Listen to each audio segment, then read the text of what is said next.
Ready?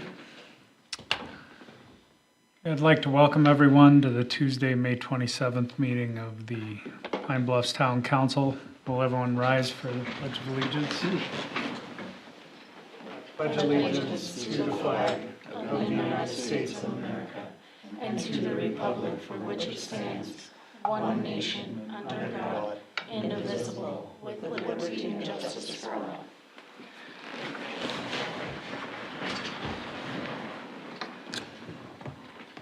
First item is the agenda. I move to approve the agenda. I'll second it. It's been moved and seconded to approve the agenda. All those in favor? Aye. Consent agenda. I move to approve the consent agenda as presented. I'll second it. It's been moved and seconded to approve the consent agenda. Any discussion? Hearing none. All those in favor? Aye. Those opposed? Motion carries. On to new business. First item under new business is ordinance 2025-02 on the second reading. Annual appropriations ordinance for fiscal year ending June 30th, 2026. I move to approve ordinance 2025-02 on second reading. I'll second it. Been moved and seconded to approve ordinance 2025-02 on second reading. Discussion?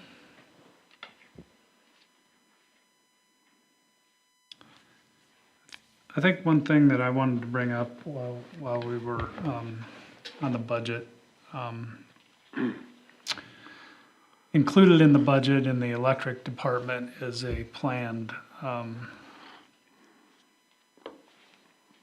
increase.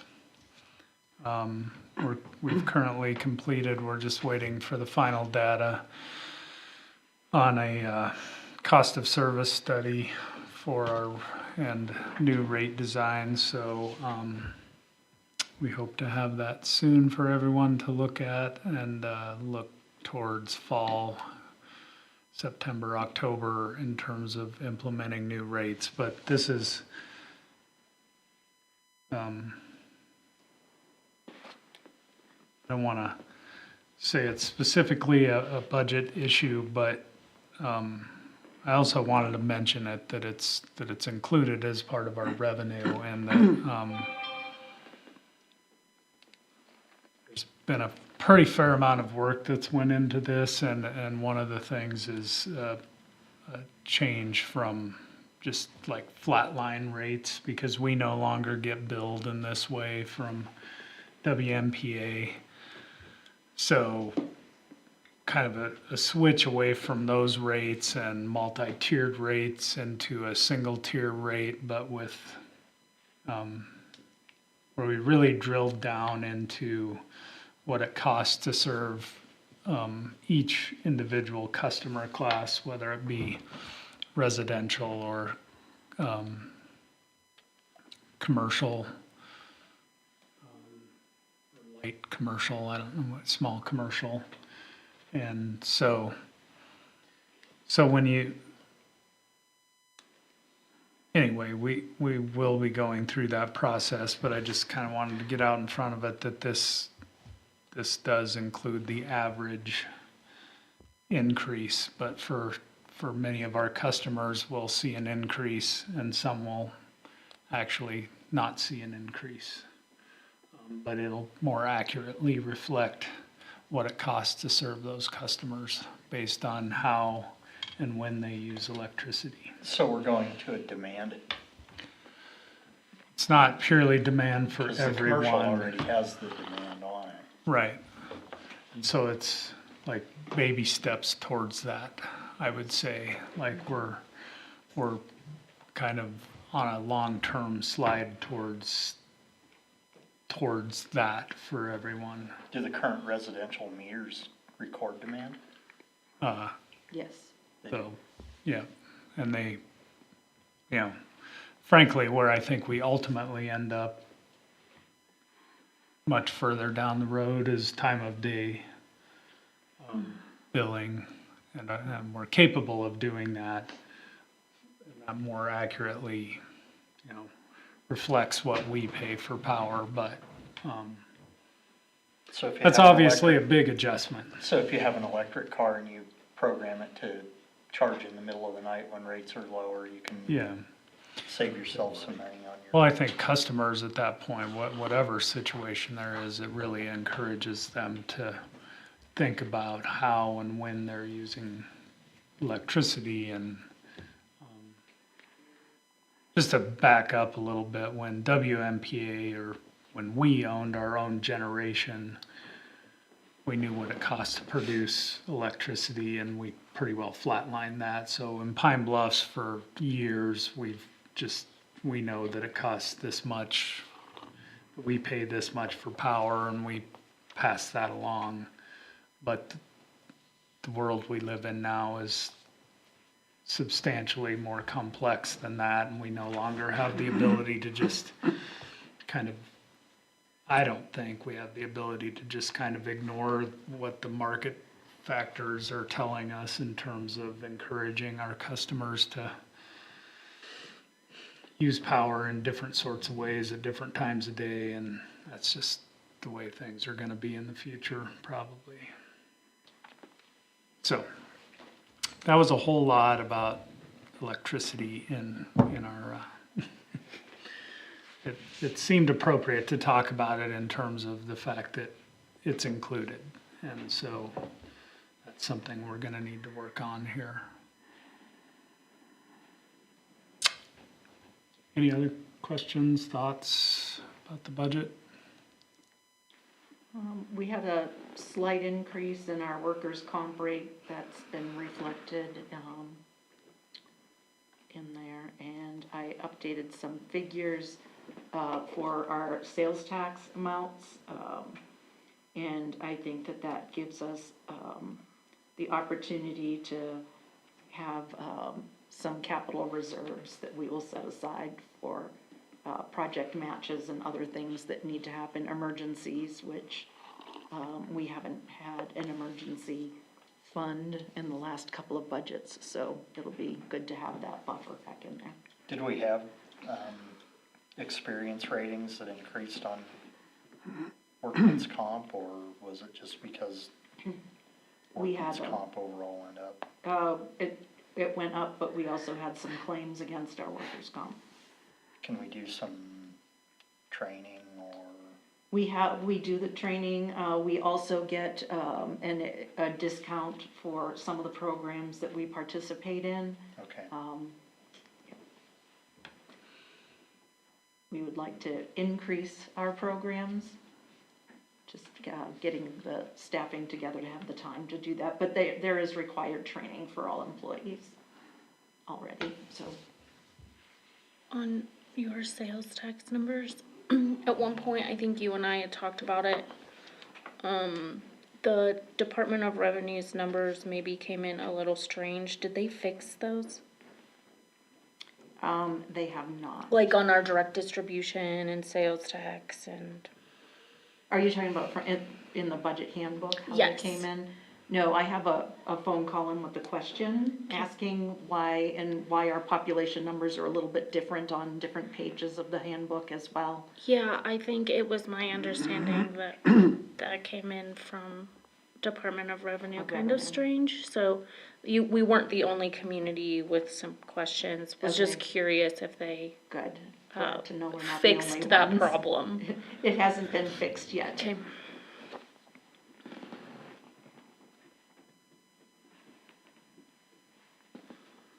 But basically what I did was looked more at historic numbers and where we should be.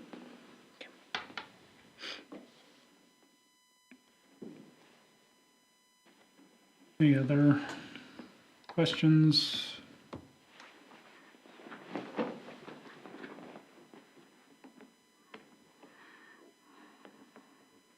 Hearing none, it's been moved and seconded to approve ordinance 2025-02. All those in favor? Aye. Those opposed? Motion carries. Item number 2 is review and approve plat for for the Prairie View subdivision lot 17. This is the 10-acre lot that we had discussed dividing into 3 different lots, one approximate 5-acre, and the other 2.5-acre lots. This is zoned for mixed-use residential commercial. So, That was the one right next door to the distillery, correct? Correct. It was just to the east of the distillery. yeah, I couldn't remember looking at it, but we're labeling them with letters. Yes. Okay. I move to approve the plat changes for lot 17. I'll second it. It's been moved and seconded to approve the new plat for Prairie View subdivision lot 17. Any discussion? Hearing none, all those in favor? Aye. Those opposed? Motion carried. Item number 3 is review and approve the use of a new fence permit application.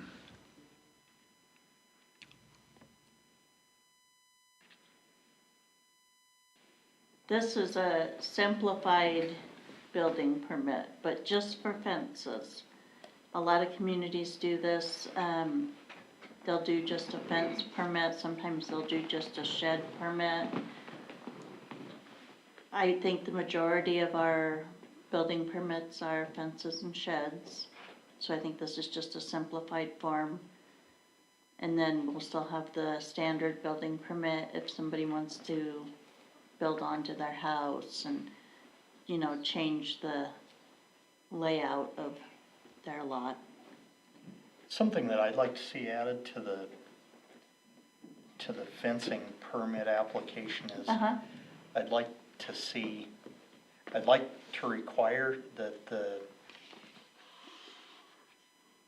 the applicant get locates done prior to the permitting and draw on any electrical or cable or sewer lines that are on the property prior to punching holes for the fence.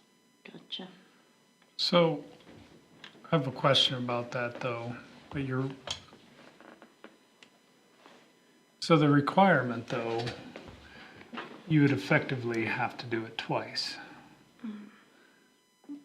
Unless you could really jam How can we things vary together. those though? Because you don't want to approve a fence that's gonna be,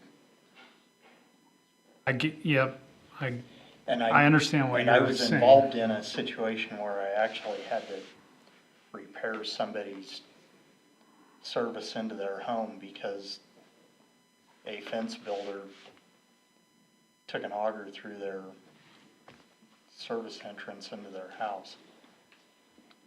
And there were locates done. I don't know whether there were or not, Dave. Right. But there should have been. Yeah, they're required. They are required that if there isn't something that verifies that they did it, how do you know? There should be flags or marking paint. Obviously, they could be wrong. They can be off. Just because they're marked doesn't mean you're not necessarily gonna hit something. But it's usually a pretty good They're indicator. usually within Yeah. a reasonable measure of it. And I believe, It is- I could be wrong, it but I'm is- pretty sure that we get notification, Renee does, when, somebody in town calls for locates.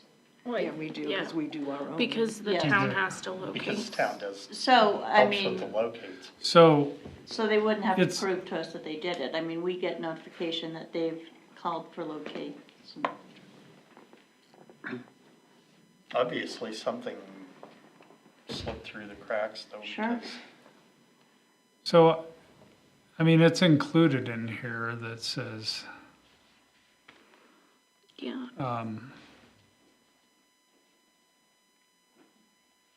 well, It's not on Do you this see my fence dilemma, permit, it's not Well, I do- specifically, I do, here's my thing, though, with this specifically, it says, it outlines streets, alleys, utility easements, and other places.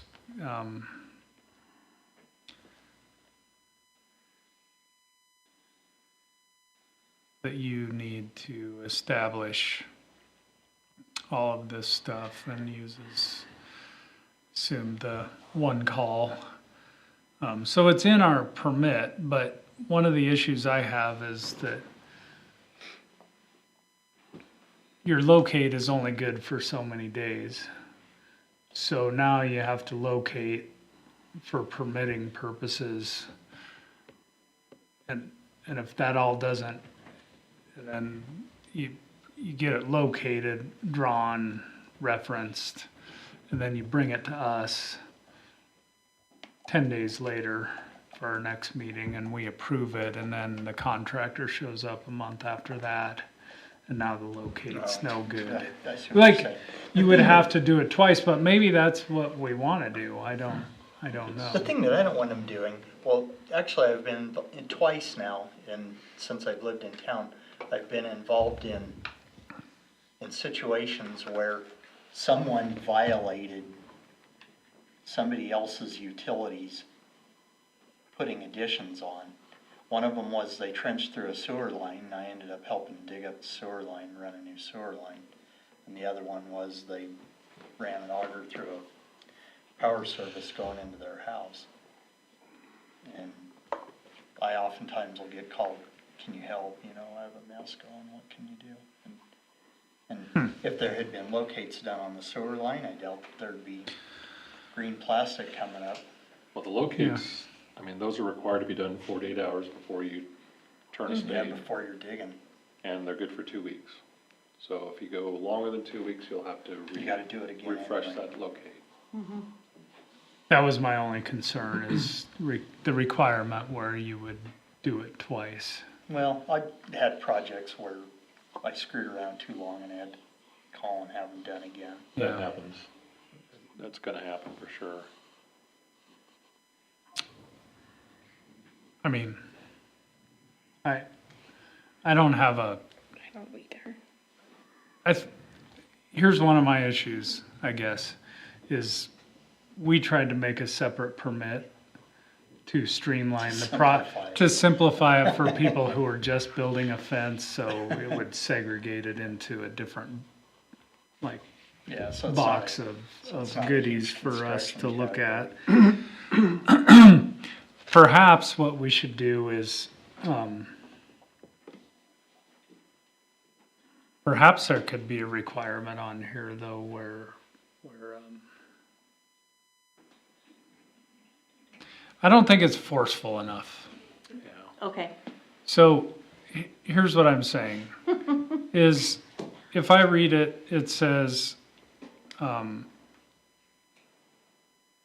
maybe it is. I assume by signing this application, you say that you've, it says, you first must obtain location of buried gas, electrical, utility lines. So it's on there. Good. It's on here, and I guess that would be a question for Alex, is, does that seem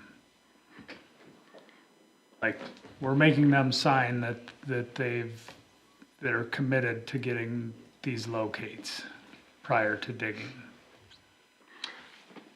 Maybe, I mean, it does appear to be sort of,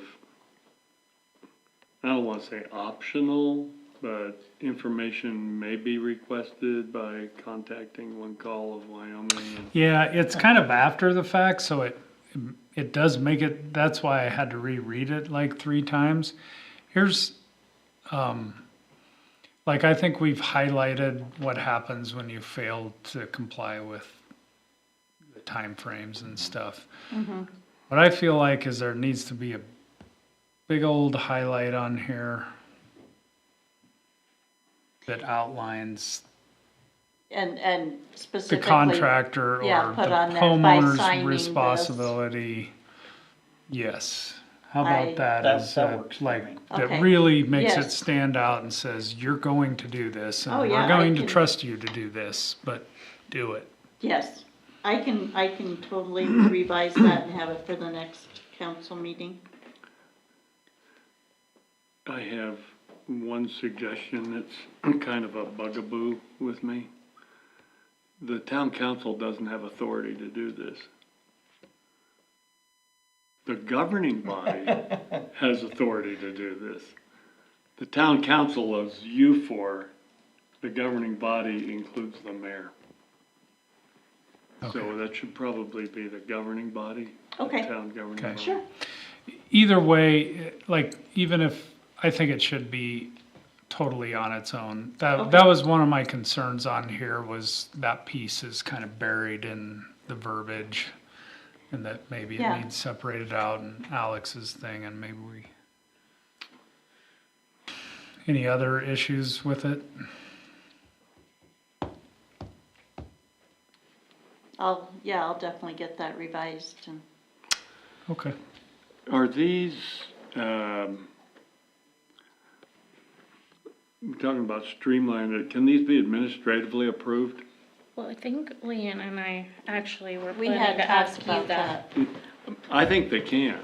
Unless it's something that Was, myself and Kim look at and say, boy, the council needs to look at this one, this is an odd one. Right. But I think for the most part, I think when we approve the fence permit, we ought to approve authority for the office. Because then, if they turn it in the day after a council meeting, they're not gonna have to wait 2 weeks to get started.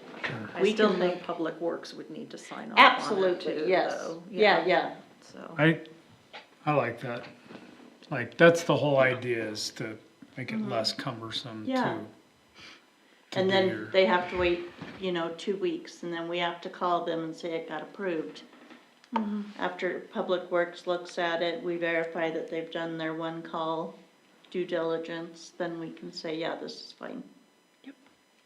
Okay, but we'll So, revisit so you that. can, well, you're gonna be changing the document, so. yeah, So do I hear any other concern about that?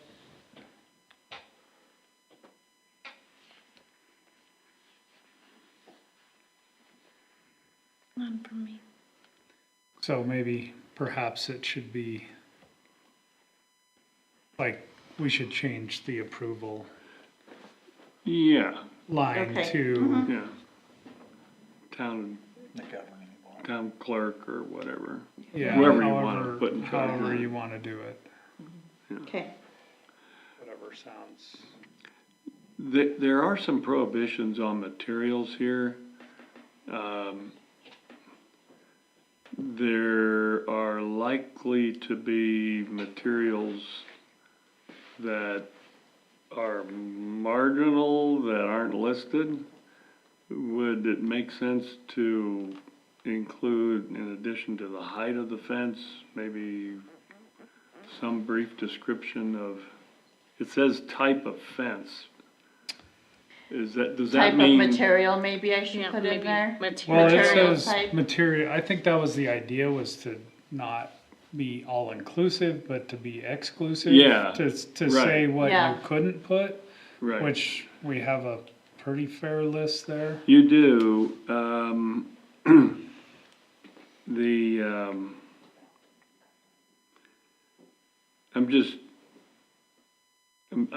I'm not thinking of anything in particular, but there are probably some fence materials which are, maybe not desirable. Sure. That aren't listed, and if you had a little more, info on what they were actually Yeah. building this out of. That's a really good point.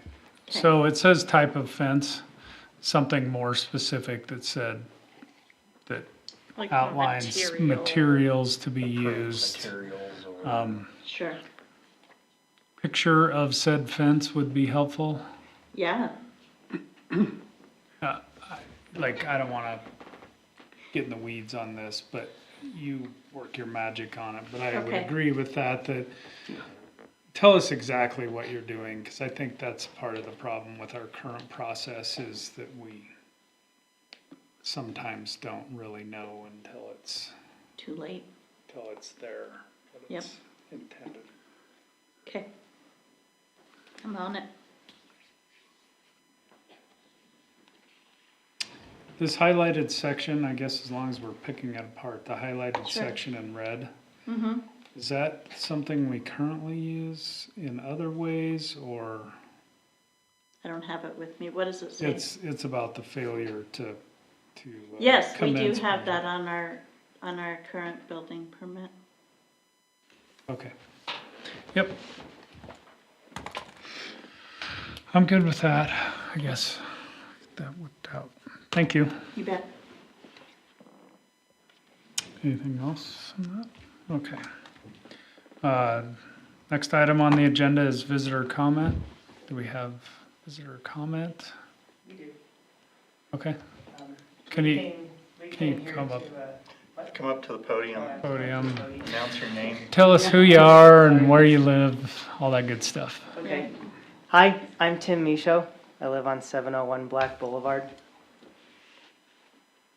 Is that what you needed? Yep, great, Um, thanks. I'm here with my family to express our concerns with unrestrained violent dogs in town. We've had issues with dogs that get out and chase us, neighbor kids. Occasionally they'll bite neighbor kids or other residents. And we wondered if there's any preventative actions that can be taken by the town to prevent this from happening.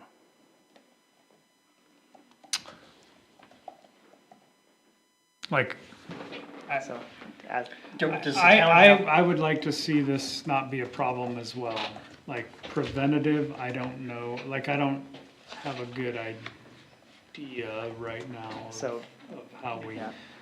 For example, there's an issue on our corner where we don't let our children walk over to their grandparents' house because there's a there's a repeat offender who has their dogs out regularly that are violent, and we've seen them chase and bite neighbors.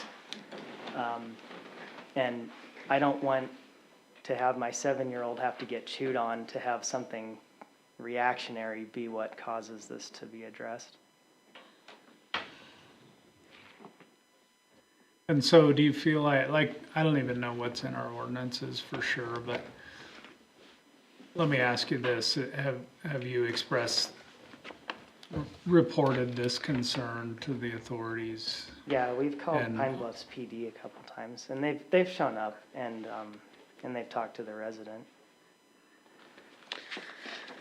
This particular address doesn't have any fence or anything in place. There's like a 4x4 kennel that they stay in most of the time that's Right. mostly unkept. Well, I think, in my mind, this is for sure a problem, noticed in various places around town.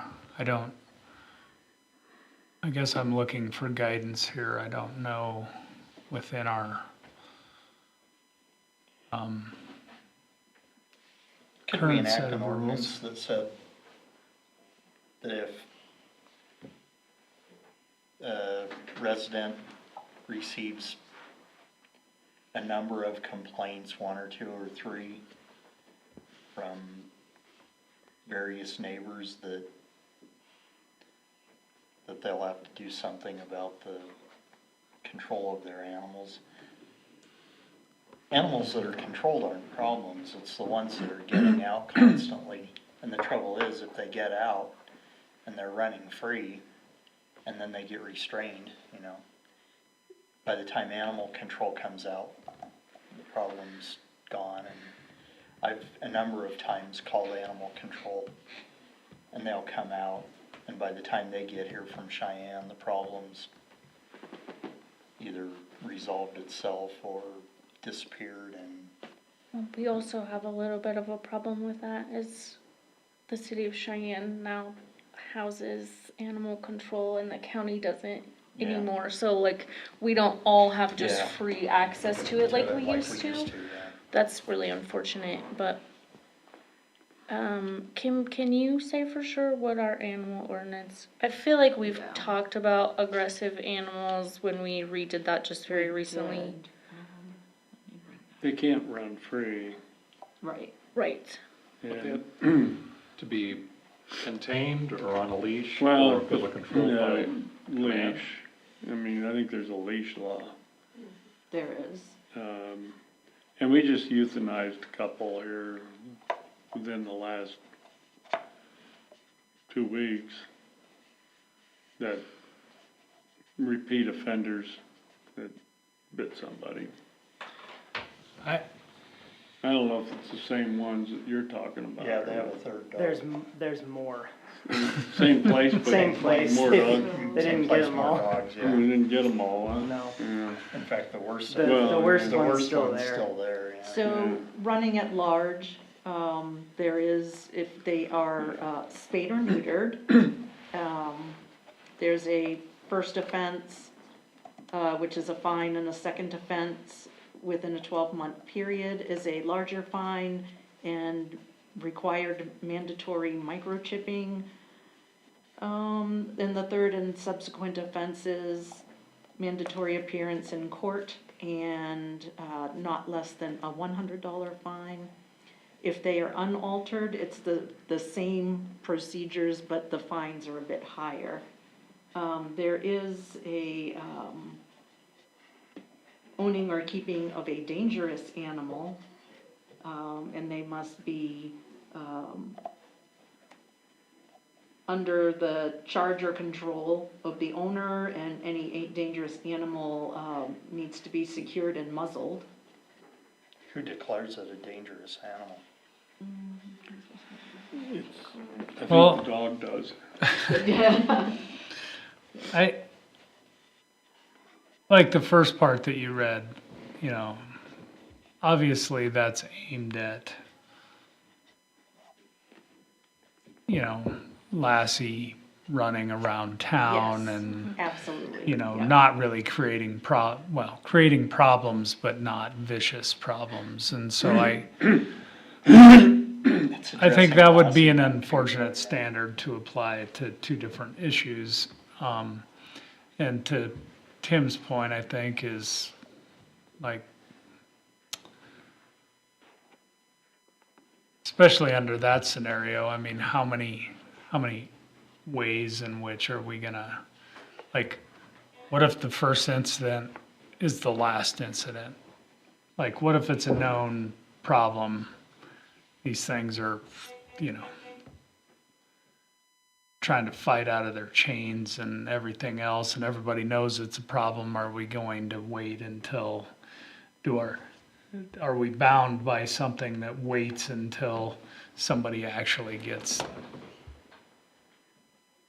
mauled by an animal before Yeah, that's we, why I'm we here. do? I've got two little boys that live right down the street, and there's a violent animal that I know is there. I just witnessed it. I mean, it brought it to home. I just witnessed the owner's two other dogs attack someone the other day, and I thought, you know, this was a grown-up that got bit the other day. I don't want my 7-year-old to be next. And he's got more violent animals. Is there any action that can be taken to get the violent animals Well, taken care of? it does state that, I mean, this would have to go before our judge, but they can, let's see, they can be banned from the town. It says, upon conviction of any person violating this provision, the municipal court may, in addition to the general penalty provided by town code, order any police officer to destroy such animal or ban it from the town. And any officer can be charged with that duty. So our police officers in the ordinance are, pretty much our animal control officers also. Well, it seems to me that in this particular instance, as it was explained to me, there was some judgment made about who of the three animals, which ones were the culprit? I'm not saying it was right or wrong, that was, I took them at their word that that was the assessment of the animal control officer, I guess, in this place, in this case. That doesn't seem to jive with your feeling about it, like, and I believe you, like, I just think that they did this based on that day was or that incident. whatever, of that incident, that this, the one remaining dog was not, part of the crew, so to speak, but we don't know that that's the case either. I mean, I just think they were, I didn't witness it, but my wife and I have been run down by that dog, and I've had to fend it off myself more than once, sure. so. So I So- have my own personal testimony on that one. Did you report those incidents? I didn't on those two. On the next one, there was a neighbor kid that mows the lawn though that also got chased down. I did report that one. And that would have been the chief of police that responded to that call.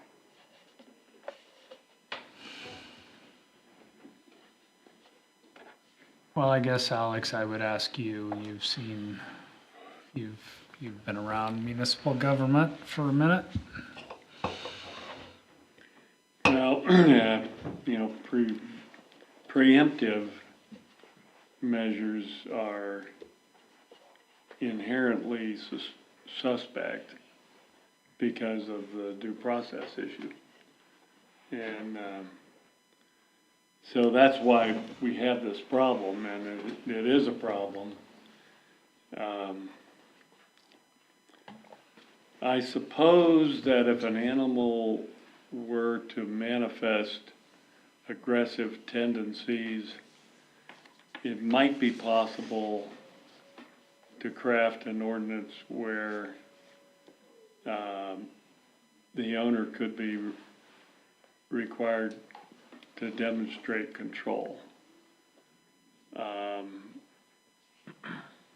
That requires some expertise to test the animal and the person's control. But usually it's pretty conclusive because they can't call the dog back.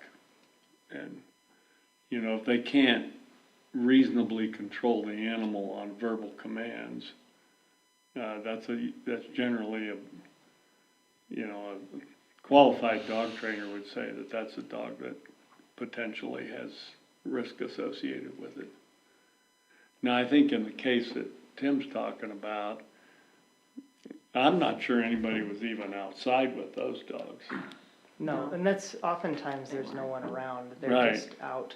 I think there I don't know what was a they're young doing running at child large. out there that wasn't capable of controlling the dog. And my question is, okay, let's talk about this specific incident, and I don't wanna, I'm not gonna get into specificity about it, but let's say in a hypothetical world, a judgment call was made that these two of the three dogs were the aggressive ones, even though that probably couldn't be verified. So after the fact, what do we do? After the fact, The judgment call was already made day yeah, of, I mean, right? I think after the fact, they were euthanized, and that was the end of that. No, And- but I'm saying one of This the one. three dogs was left at the home but it because wasn't- of our judgment, because of animal control's judgment. I don't think it was running at large, though. I think- No, they were all Were three. they all All out? of them were out. Okay, well, then we've got an at-large dog and should have a citation issued on that. That's the way the I think we have to start with the ordinance we have and enforce it. Can I also address another thing you might consider too? And that's the living conditions of the animals too. If you want to look at a town ordinance point, there's no fence in this yard. There's 3 of these animals, sometimes 4, that are confined to a kennel that's about 4 foot by 4 foot. These animals aren't being held in humane conditions. Possibly even looking at a town ordinance that simply requires that animals be housed in a humane way could eliminate the problem of animals being at large in the first place. Simply having a fence law with pets could help. Because even mean dogs behind fences often aren't problems. Right. Well, the problem with that again is it's so hard to define.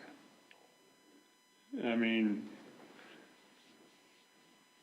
my son's got a couple of Great Danes, and they will sit in one place and rot for 10 hours a day and love it.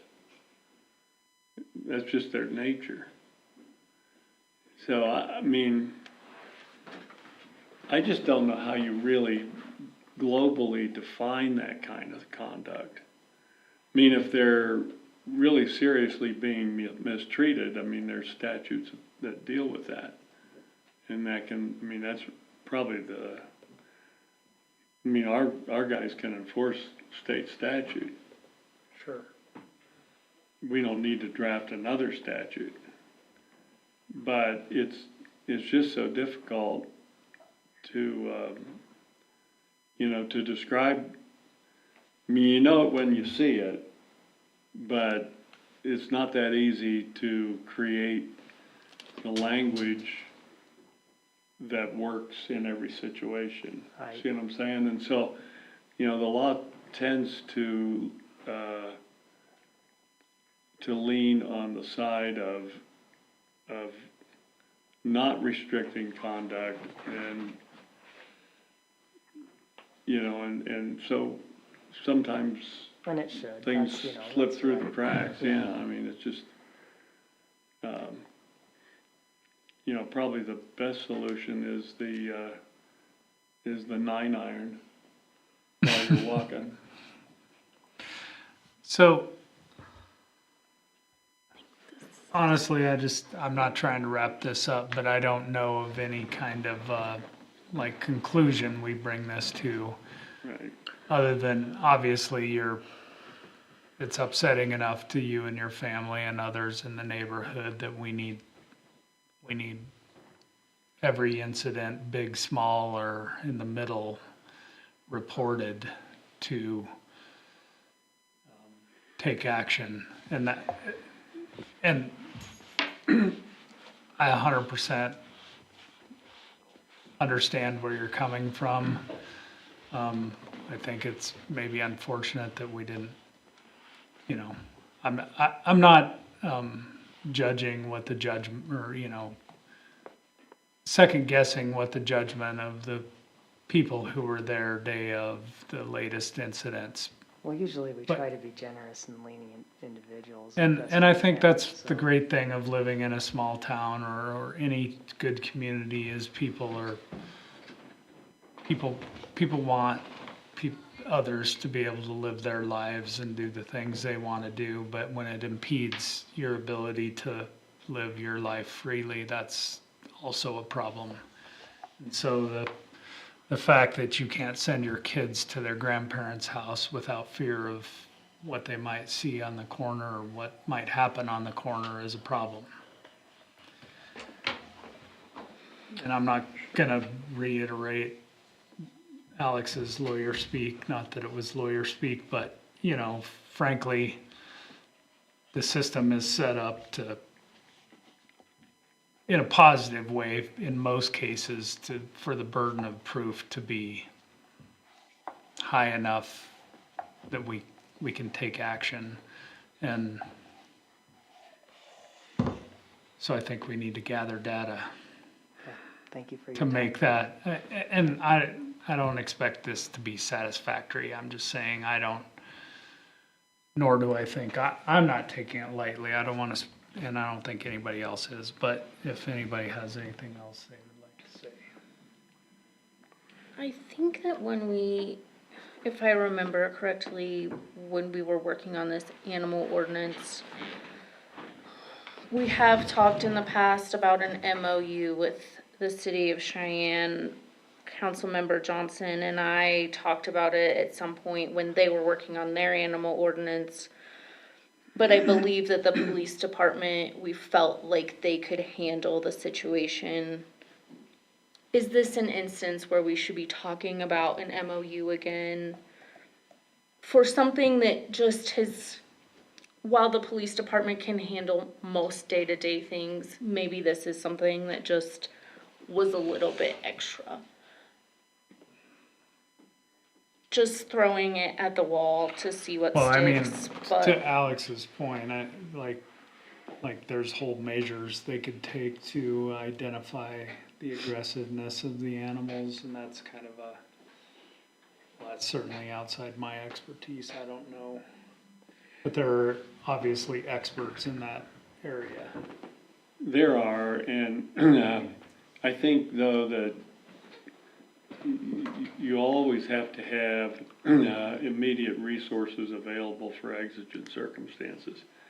And, you know, a lot of times if something like that, if a dog bites somebody, you know, you want to see law enforcement or a proper official show up right away and, you know, get the information and make firsthand observations. And it's going to be difficult for Cheyenne to provide that kind of immediacy to things that are actually happening here. Plus, you know, our law enforcement people tend to get a feel for the community, and they kind of know where the problem areas are. So they bring a certain amount of resident knowledge to the issue and to the place, and that's not to be overlooked. I think that's important. Well, I'm certainly not overlooking that by suggesting it. I just was thinking maybe there was a way to get a little bit of extra guidance, help. I certainly agree that the police department has a good idea of the pulse of the community, but maybe we've outkicked our coverage when it comes to something like this. In the sense that it's just something that we thankfully don't have to deal with often.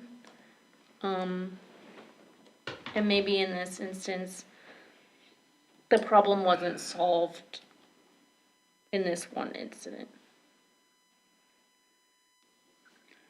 I guess the only suggestion in the near term, you know, I'd like to draw the chief into the discussion, because we're kind of talking about them and they're not here, and Yeah, you know, kind of get for sure. some input there, and I think that's maybe the way to start. You know, I think the mayor's correct that, you know, you probably want them on speed dial if mushrooms up again, and I'm into complete sympathy, and I'm sure council is as well, that you know, your kids ought to be able to play outside and not be looking over their shoulder all the time. And so we have a problem. The question is how best to address it. And Mayor, the only concrete thing at this point that we might be able to commit to is to, you know, have the discussion with the chief and see what kind of ideas they have. For sure, and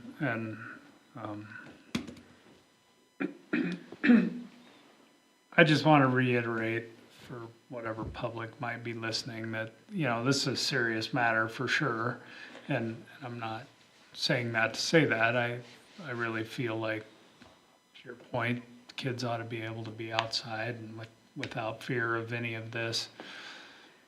But I also want to say that we live in a community, and this is what, I said it earlier, but this is what people like about living in small places is, you know, you let a lot of things slide because they're your neighbors and, you know, they're otherwise good folks. And something happens and you just kind of blow it off because That's what good neighbors do a lot of times, but unfortunately, in these cases, they have to be reported, like, especially on a known issue, like, and this isn't to place blame on you, but I could talk to 12 people who live in the area that would all have the same exact story. Yeah, I quit walking that way. I quit taking my dog up that way. Like everyone knows, right? But whether or not we've had incidents reported prior to this is something to think about, whether, when you're deciding whether you should call the police or report an incident, is what the ultimate outcome would be. And so this isn't about you necessarily, this is just in general to the public, that we need to know what's going on if we're gonna take the steps to correct the problem, I guess. So. Any other thoughts? I looked up the state law and what it requires if you're gonna keep a vicious animal. And it says vicious dogs must be securely confined within an occupied house or residence, or in a secure, enclosed, and locked pen or structure, except when leashed and muzzled. And then pen requirements, it says pens for vicious dogs must have secure sides, a secure top or walls at least 6 feet high, a secure bottom or floor, and comply with zoning and building regulations. So there are some laws that govern, if you're gonna keep a dog that's vicious, this is how it needs to be housed. The question is how to define vicious. Yeah, Who nobody defines it? thinks their own dog is vicious. Well, not nobody, but. Well, that's what I asked Alex, what, Yeah, usually the one bite rule. Right. I mean, once they bite somebody, that's, Yeah, that's in their nature, yeah. Does our ordinance say anything about dogs being left unattended, even on the owner's property? Yeah, Like, they, If there's no that's fence, considered at large, they can't be, so they're just outside and the owner steps in for a minute, they're unattended. correct.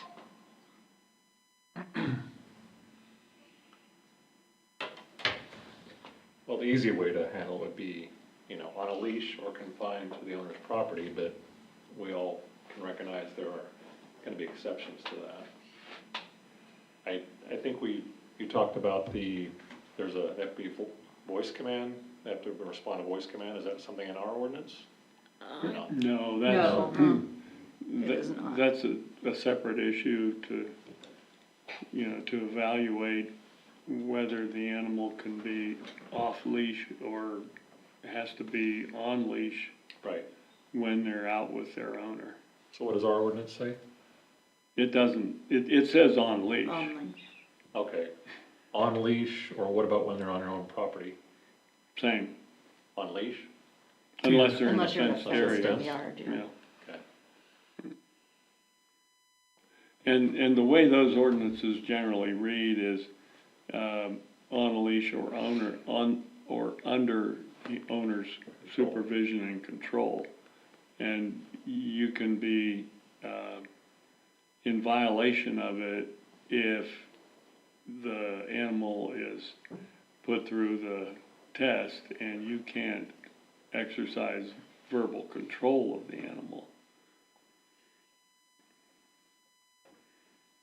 So they have to know things like heel and come and sit and that kind of thing. Well, I agree with what the mayor indicated, that I would just report every incident for the time being. It's a safety concern that you're gonna have to be aware of, and obviously you are. And we'll have to figure out how we can address it moving forward, either with encouraging people to report incidents or fine-tuning our ordinance, or both. Sure. Anything else? Well, thanks for coming in, Tim, and telling us, Thank you for your time. bringing it to our attention. Thank you.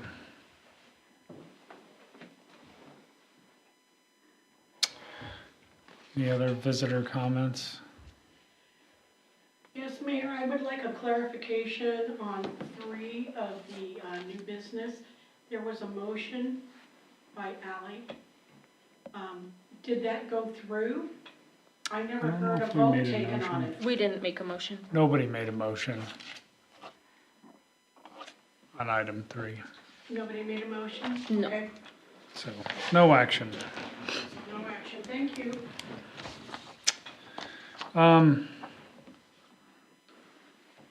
Department reports. No meetings, so nothing to report.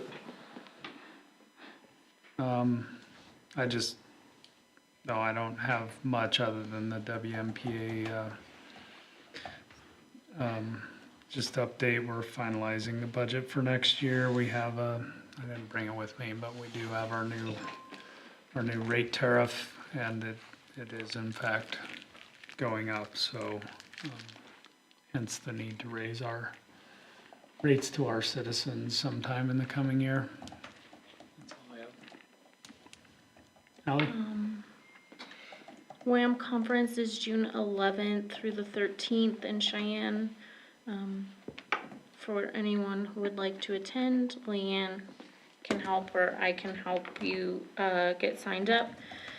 They have a really jam-packed agenda this year with lots of useful information. I think we all know that we have some different guidelines to be applying, to be paying attention to starting July 1. So there's plenty of opportunity to learn about those things, such as the gun-free zone repeal. I think they will be discussing a lot about property tax changes, so really anything you would like to learn about, I think they've really put together a great agenda. So kudos to staff, because they've been helping us get educated more than usual this year. I have nothing. Alex? Working on covenants. I promise, Kim. I'm working on covenants. The Helena land trade and some, law enforcement issues.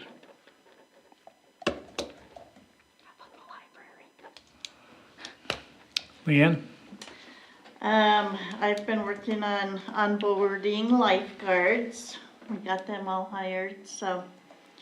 And then I just wanted to also talk about the WAM conference. I'm going, and I've signed up for the liquor division tours, so I'm excited to do that. Hopefully we'll, They don't only give us- because I have to do the liquor license. No. So You it's not like realize how there's- that She made it sound like they were giving away free samples out there. So of course I signed up. No, so, That's actually a good tool. yeah, so we'll give some updates. That's why they're providing a trolley. Yeah. Kim? Just continuing to work through the budget and audits, and the, issues with the north property as far as making sure all our documentation is uptight. We will be having, a visit, from representatives from the EPA who have selected our project as one of the Wyoming projects to review, mostly for HAVA compliance, and also just to see how it's going, since it is a partially federally funded, through our drinking water SRF program, our loan rather. And that visit will be June 9th. And also preparing for our June 5th SLIB meeting, where we will be presenting our case for an increase to our drinking water SRF loan as well as a capital construction loan application. Great. Thank you. Announcements and meetings. Regular town council meeting is Monday, June 9th at 6 PM. And also, I would like to mention to everybody, the annual meeting of the Texas Trail Museum is Saturday, June 21st at Curry's Family Dining. It's a 1:30 PM meeting with a guest speaker at 2:15 and a meal at 3. Everyone's welcome to attend. Any other meetings? Announcements? Any other business? I move to adjourn. I'll second it. It's been moved and seconded to adjourn. All those in favor? Aye. Thank you, everyone. Alex, I got another hot question for you to answer. I have Okay. this plat over here for you guys to Oh, sign. okay, I can do that. I'll go grab that medicine.